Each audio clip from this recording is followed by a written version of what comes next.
Quem pratica o estudo aprende mais a cada dia. Quem pratica o tal diminui a cada dia.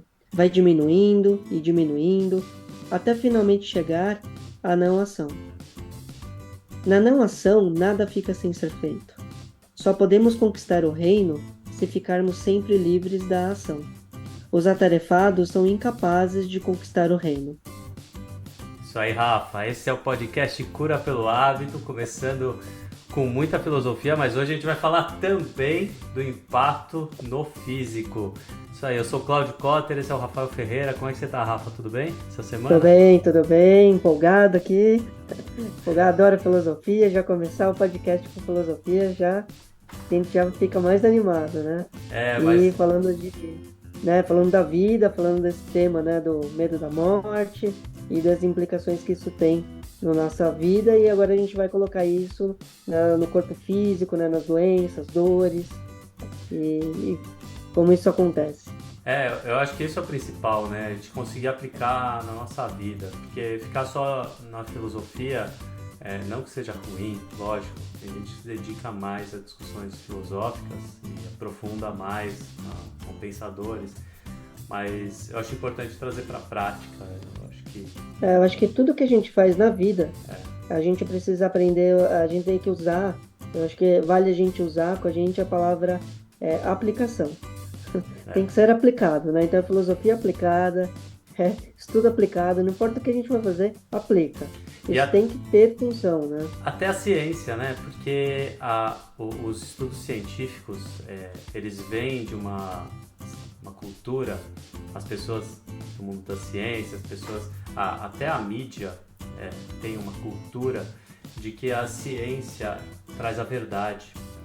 Só que a É, ciência normalmente ela não está sendo realizada no ambiente real. Ela está sendo realizada em laboratório, ela está sendo realizada em um ambiente controlado, porque porque é assim que você consegue fazer estatística. Você precisa ter um ambiente controlado para fazer estatística para ter algum resultado, para chegar a alguma conclusão. Então a ciência, se ela não for aplicada na prática e testada no mundo real, ela não serve para nada. Por isso que a maior parte dos estudos científicos que saem, eles vêm, eles trazem às vezes uma informação disruptiva e de repente eles caem por terra. E é, a menor parte dos estudos trazem verdades absolutas, é a menor parte. A gente tem que ter isso consciente, porque se você for avaliar as notas, né, que dão para os estudos científicos, às vezes são muito baixas e a mídia pega aquilo e coloca como um título como se fosse uma verdade absoluta. Então até a ciência tem que ser aplicada na é, prática, né? eu acho que vale a gente trazer que a ciência, né, os estudos científicos, vamos colocar assim, né, os estudos científicos, eles trazem uma perspectiva, é uma visão mediante a uma situação que, né, não vai fazer como qualquer percepção ou perspectiva, como a gente está trazendo aqui, traz sempre o quê? Uma parte de alguma coisa, mas nunca vai ser o algo inteiro e definitivo. Se parar para o princípio do organismo humano, e aí você falar de organismo humano com estudo controlado, como você falou, é realmente complicado, porque uma placa de titânio se usa para, às vezes, numa cirurgia ortopédica, né, numa cirurgia ali para fixar um osso, você na mão não consegue entortar ela. Você coloca dentro do organismo humano um movimento errado, ela quebra dentro pac, como se fosse papel. Né? Tanto é que na reabilitação tem vários cuidados a serem tomados para que, né, não quebre, que não dê nenhum problema ao sair do lugar. Então, dentro vamos colocar assim, das células do organismo humano, dentro dessa biologia, as ações, as forças mudam completamente. E aí, como que você coloca no estudo científico que diz assim, é isso? Não dá, né? A É, gente tem uma perspectiva. Olha, pode ser isso, né? entendendo que a gente não está criticando os estudos científicos. A nossa ideia É, que são aqui, importantes para o desenvolvimento, sim, muito importantes. não, e entender como as coisas se constroem, né? Você cria, a partir da prática, você cria uma teoria, a teoria gera um estudo, vários estudos, os estudos são aplicados na vida real, e isso vai gerar novas teorias, que vão gerar novos estudos, e assim é que evolui o conhecimento humano dentro de uma direção mais aceitável, mais palpável, com base em Tudo que a números. gente traz aqui, tudo que a gente fala aqui, o que está escrito nos nossos livros, o que a gente propõe, a gente está se baseando em ciência, a gente faz isso. Só que o que a gente faz? A gente traz função para isso tudo. A gente pega os estudos que são super relevantes e importantes, como por exemplo da Candice Pert, que ela coloca lá as moléculas de emoções, explica como isso funciona na bioquímica. Um estudo científico. Tá? O Bruce Lipton comprovando que o DNA, que a célula sobrevive sem o DNA por algum tempo, então o cérebro da célula não é o DNA, mas o DNA é o sistema reprodutor, isso tudo, e vários outros estudos. A gente tem muita coisa boa, muitos estudos, então ciência, estudo científico, eles são importantes, mas desde que a gente alinhe duas palavras que são importantes, como o Claudio falou, crescimento e desenvolvimento. É para a gente se desenvolver e não desconstruir e destruir. Falar isso não funciona e não serve para nada. Não. E a gente ir construindo e agregar, somar. Daí eu acho que aí a gente chega a grandes lugares, como a gente foi a discussão no tema anterior em relação à questão do medo da morte, né?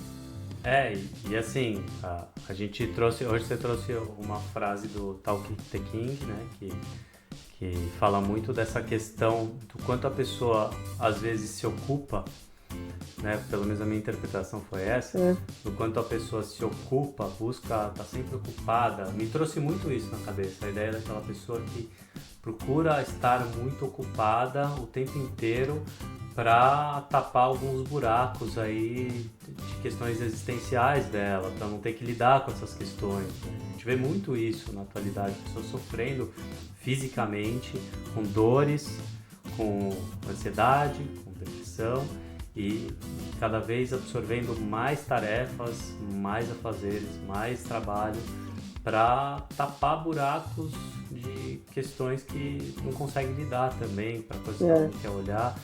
E aí traz a visão, fechando a frase, né, a questão do budismo, né, de procurar o caminho do meio, onde é lógico que é importante você ter tarefas, é importante você cumprir com funções no seu dia a dia, mas ao mesmo tempo é importante você olhar para o seu vazio, você entender o que está trazendo essa sensação de vazio e entender, né? Entender, não tapar buraco. Fazendo um resumo desse texto do Tao Te Ching, basicamente primeiro, só se preocupa com aquilo que você vai poder influenciar que está nas suas mãos. Esse acho que é o primeiro ponto. Que tem a ver, por exemplo, com o medo da morte. Tudo bem, você tem o medo da morte, ok? Mas se você deixar esse medo da morte ser um fator de reação, um fator de ameaça na sua vida, você não vai mudar em nada porque você vai morrer. Então não está nas suas mãos essa coisa se você vai morrer ou não. Mas o que está nas suas mãos é como eu vou fazer da minha vida. Como eu vou levar a minha vida. Eu ouvi uma definição de karma que eu achei a mais incrível, assim, e mais simples, né? Num tema tão complexo, que é assim, o que é o karma? Karma é a vida. Agora, se você vai passar por esse karma de uma maneira boa ou ruim, é sua escolha. É isso. Karma não é destino. O que eu posso influenciar? Eu posso influenciar minha vida positivamente, eu posso influenciar minha vida através das minhas escolhas. E as minhas escolhas vão mudar o fato que eu vou morrer? Não. Mas vai mudar o fato de como eu vou morrer. E aí, o que acontece nesse aspecto? Mudar como eu vou morrer no aspecto de desenvolvimento. E esse é o texto central do Tao Te Ching. E aí, a hora que você se ocupa com realmente o que está nas suas mãos, você fica muito mais livre para olhar para cada uma dessas questões de uma maneira dando significado para elas, dando um desenvolvimento e caminho. E aí a gente passa a conseguir sair muito do processo da reação de proteção, de se sentir ameaçado com as coisas e da necessidade de possuir e se apegar. É isso que eu acho que é o central, assim. Né, Claudio? Que até corrobora com um texto que você tem aí, né? Eu trouxe uma frase que tinha tudo a ver com a frase que você trouxe do Tao Te Ching no outro episódio. Eu já trouxe do próprio Ernest Becker, que é esse antropólogo que a gente estava falando no episódio passado. Ele traz assim, viver plenamente é viver com uma consciência do estrondo do terror que está subjacente a tudo. E isso me lembrou também muito Nietzsche. Por quê? Porque o Nietzsche também fala isso. A questão de que se você consegue viver sem lidar com as coisas terríveis da vida. Só que você vai viver à margem da realidade. Você vai viver na superficialidade. E vai sofrer. O sofrimento é garantido, né? O sofrimento vem. Você é consciente dele, do porquê dele ou não. Agora, quando você decide ter consciência dos porquês do seu sofrimento e começa a lidar com isso, você está exatamente fazendo o que a gente já trouxe em outro episódio, falando a questão de lidar com a dor como uma ferramenta de crescimento. Você lidar com a sua doença como uma ferramenta de crescimento. Todo mundo vai passar por uma dor, uma doença de um parente próximo. E assim, entender que a gente tem um crescimento no processo. Você tem que enxergar o crescimento, tem que ser consciente do processo. Eu posso contar até um pouco a minha história, porque eu comecei muito cedo nisso. É lógico que eu tive muitas lesões na vida como atleta, mas eu não falo nem disso. Eu falo que a doença da minha mãe foi a maior lição que eu tive, porque foi um antes e depois na minha vida. Minha mãe começou a ficar doente, eu tinha quase 12 anos, para fazer 12 anos. E assim, foi lógico, terrível, não foi fácil, obviamente. Até um certo ponto lá, na minha adolescência, abalou muito a relação entre meu pai, meu irmão e eu. Minha mãe ficou 16 anos doente, então a gente sofreu por muito tempo. E nesse processo eu aprendi muita coisa. No começo é lógico que eu não tinha consciência de que eu estava aprendendo. Eu fui fazer terapia com 37 anos, já muitos anos depois, 9 anos depois que ela morreu, eu fui fazer terapia, porque ela ficou doente dos meus 12 até os meus 28. Então 9 anos depois que ela morreu, eu fui fazer terapia. E o meu objetivo era entender o quanto aquilo tinha me impactado, o quanto aquilo poderia estar me causando algum bloqueio na vida. E no processo da terapia foi muito legal, porque eu não consegui encontrar nenhum bloqueio que aquilo me trouxe. Realmente, eu percebi que desde a adolescência, junto com meu pai, com meu irmão, a gente se uniu lá de alguma forma, nos piores momentos, a gente conversava, a gente sentava, a gente chorava junto e teve um crescimento. Lógico que deixa marcas, lógico, ninguém está livre disso, sim, mas teve um crescimento e eu acho que no todo, assim, parando para analisar lá quando eu fiz a minha terapia com 37 para 38 anos, eu realmente cheguei à conclusão ali que eu consegui tirar o melhor daquilo. Eu consegui tirar o melhor do pior momento da minha vida, da pior coisa que aconteceu. Eu acho que é uma das piores coisas que pode acontecer com qualquer pessoa, né? Eu acho que pior do que perder a mãe ou o pai é só perder filho. Eu acho que a única coisa que é pior do que perder mãe ou pai é perder filho. Porque ainda perder mãe e pai é uma coisa da natureza, né? Eles vão embora antes da gente. Agora, perder filho é uma coisa que vai antinatural. Até os índios, eu ouvi isso em algum lugar, que os índios eles só se permitem chorar quando perde filho, não quando perde os pais, porque perder os pais é na natureza. É um processo natural. Então, eu acho que de alguma forma eu consegui, não sei como, eu acho que é lógico que a formação que os meus pais me deram ajudou, o apoio da família ajuda, eu acho que é a gente não faz nada sozinho, né? A gente pode achar que a gente faz sozinho, acho que teve todo o apoio, o entorno, favoreceu muito, podia ter dado muito errado, né? Eu tive um pouco de sorte também em todo esse processo e foi muito legal passar por essa. Eu recomendo muito, assim, em alguns momentos da vida parar para fazer uma terapia, né? Ter um profissional para aprofundar no o quanto aquele momento pior da sua vida te impactou. Eu recomendo realmente, que é enriquecedor. E não adianta, enquanto a gente não olha para essa dor, para o perigo, para a ameaça, a gente vai sempre estar constantemente sobre o perigo, a ameaça ou a dor, porque elas vão estar lá, a gente só não está olhando, que é como você falou, né, estar à margem. E aquilo vai causar um impacto no organismo, porque como gera ameaça, a ameaça gera para as células, para o organismo, reação de proteção. Reação de proteção faz o corpo ficar mais tenso, inflamado.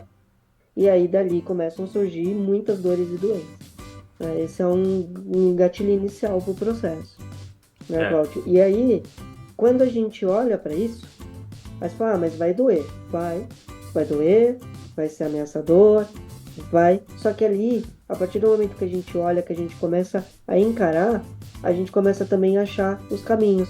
A gente começa a enxergar, a gente começa a olhar e começa a ver caminhos.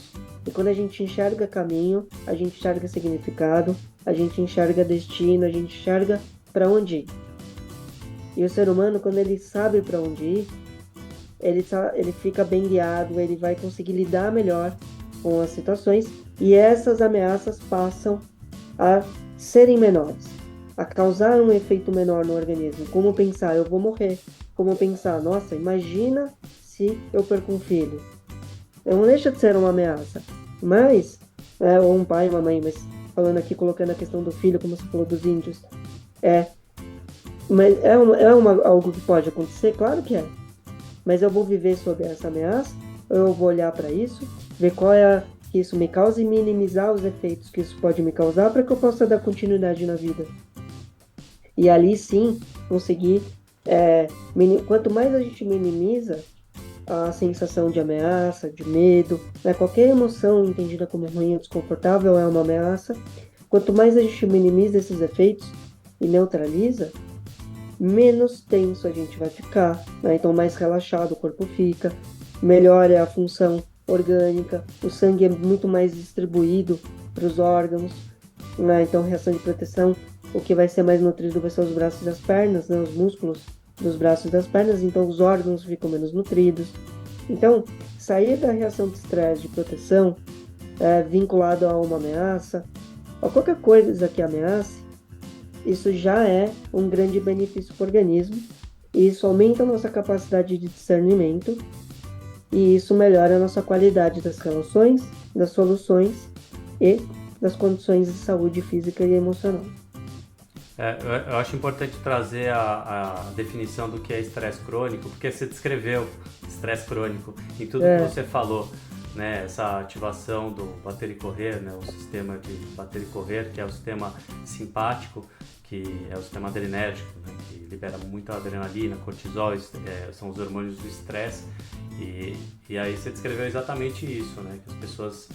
A gente vive num ambiente estressante, a gente sabe que tem guerra acontecendo no mundo, a gente vê notícia, a gente entra nas mídias sociais, a gente está sob efeito desse estresse constante.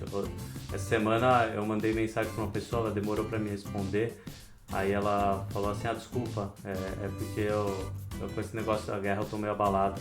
A guerra está do outro lado do mundo, é lógico, a gente conhece muita gente da região, a gente fica abalado, mas a guerra não está acontecendo aqui, né?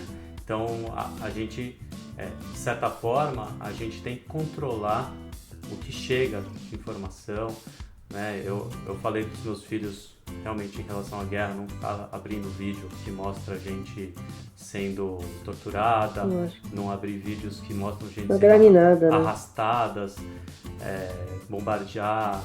Isso aí não ganha nada. Eu parei de abrir também. Não agrega nada, né? Não agrega nada. Gera uma... Só vai gerar trauma, né? E ameaça na gente mesmo. Você quer saber as notícias, lê o texto, ouve a notícia pelo repórter. Exato. Né? E a ferramenta que eu acho que uma ferramenta fantástica para isso, é sempre a gente trazer e se perguntar o que está sobre a minha influência.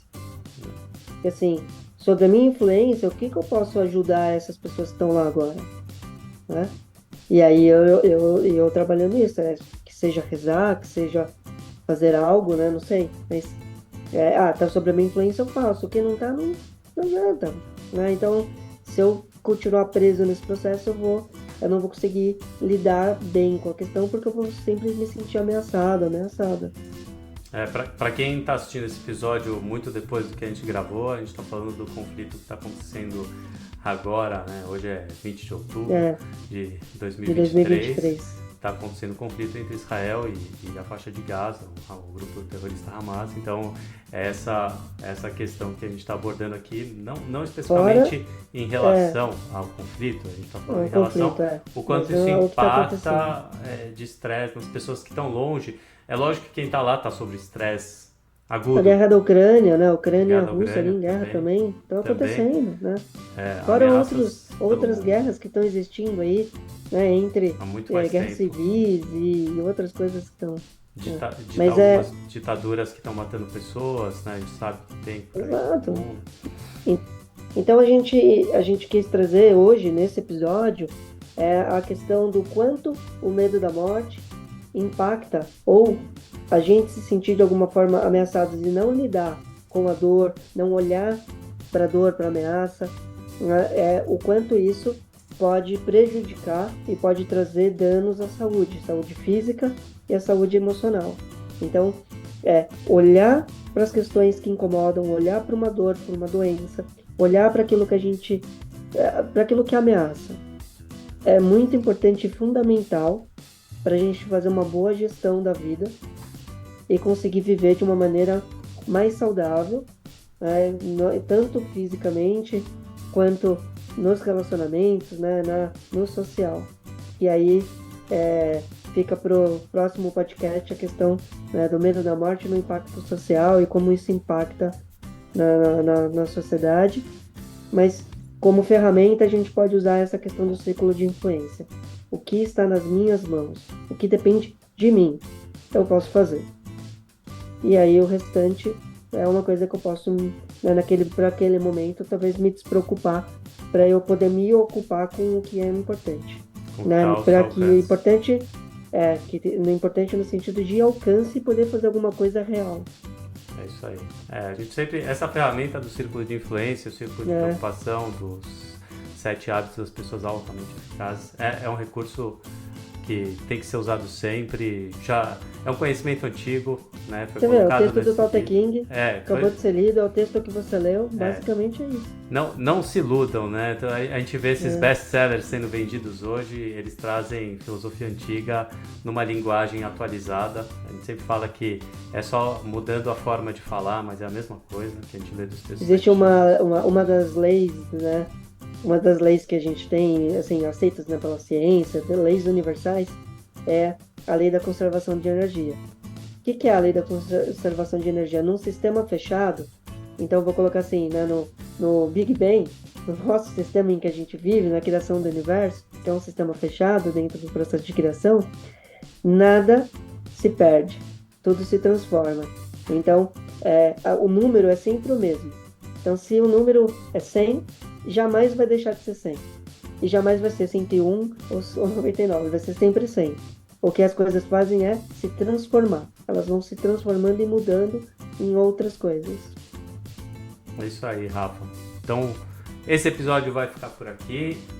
Nunca se esquecendo de que aqui na descrição a gente sempre deixa os links que vão diretamente para os nossos cursos, para os nossos livros, para as nossas mídias. Aproveitem o conteúdo, é coisa muito legal, a gente faz com carinho para chegar nas pessoas e com o nosso propósito de ajudar as pessoas a lidarem com essas dificuldades da vida, com as impermanências e as inconstâncias, insignificâncias do ser humano.